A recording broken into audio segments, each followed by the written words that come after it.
Hey, it's Luke John Harrison here. Before we get into this video, make sure please that you like, comment and subscribe to this YouTube channel. Make sure the bell notification icon is on. It only takes 1 second of your day to make mine. Now let's get into it. Number 6 of my top 10 personal favourite movies of all time is 1917. You'll see it right here.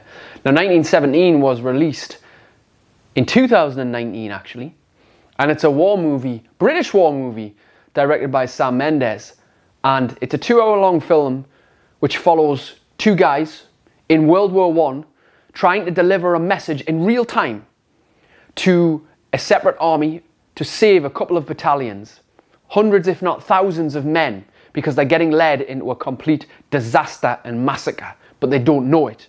See, they have certain information that needs to get to a certain captain who's in charge of these battalions, and it follows and chronicles these two men and their journey in real time from one place in England to another, and they have to basically sprint overnight to get the message before the next morning when they're due to go into battle.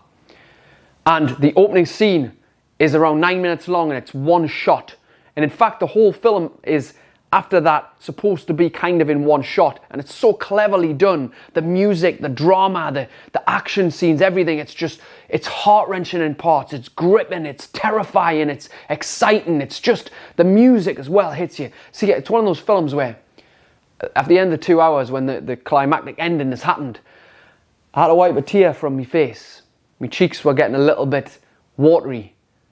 And I was welling up, I couldn't keep it together. It was one of the most emotional films I've ever seen, and yes, it's even better than Saving Private Ryan, regarded as the best war movie of all time, in my personal opinion.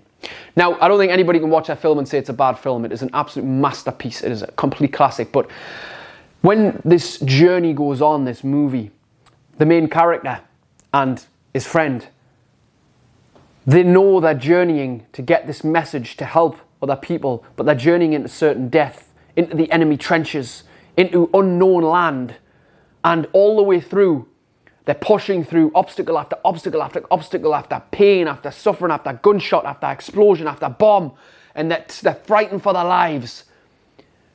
And as the movie progresses, you see the courage reign through. Now what really grips me about this film, and it kind of relates to our life, is that courage comes from the heart, not from the head. See, in his head, he's probably like, I'm dead here. There's nothing happening. I'm fucking dead. There's no way I'm going to get this far. I'm not going to get this message. I'm dodging gunfire. I'm dodging missiles and bullets and grenades and knives and people who want to literally just kill me at the drop of a hat. I'm never going to survive. His head would be doing that. But his heart is pulled for a mission, for a purpose. His heart knows that the lives of thousands of men rely on him getting the job done. So he's using his heart, and courage comes from a French word meaning of the heart. See, in your life, most of our decisions, and we're all guilty of this, come from our head. We get in your head, we're dead. We get in the heart, and we'll start.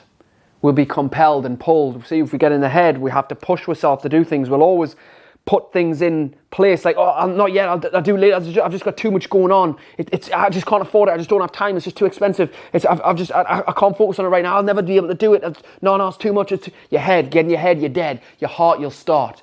You find enough reasons why something's important to you, you link it to something bigger and higher than yourself, you'll get it done. Think about your health. Think about how hard it is for you to maybe lose weight or get into a healthy routine. How many people you've got pulling strings. Hey, come on, go on the piss. Hey, go on, eat this. What you fucking on that rabbit diet food for?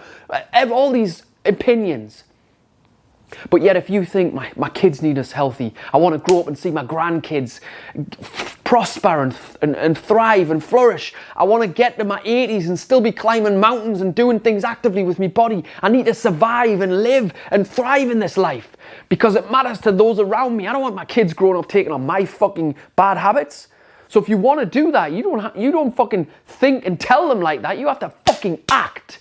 You have to take it from the heart. You have to start. As hard as it may be, as much fucking grenades and bullets and missiles and people trying to hurt you and offend you and pull you in different directions that happens, let's use that as a metaphor, in this life, trying to tell you should do this, you should do that, and you shouldn't do this, you shouldn't do that. But you have a destination that you want to get to. You have a message that you want to send, just like the guys in that movie who needed to send that message because thousands of lives depended on it. You know what? If you don't sort your shit out, your fucking life depends on it too. So what's it going to take to start leading from the heart and not the head? And if you haven't watched 1917, please go watch it this week. I'll see you in the next one.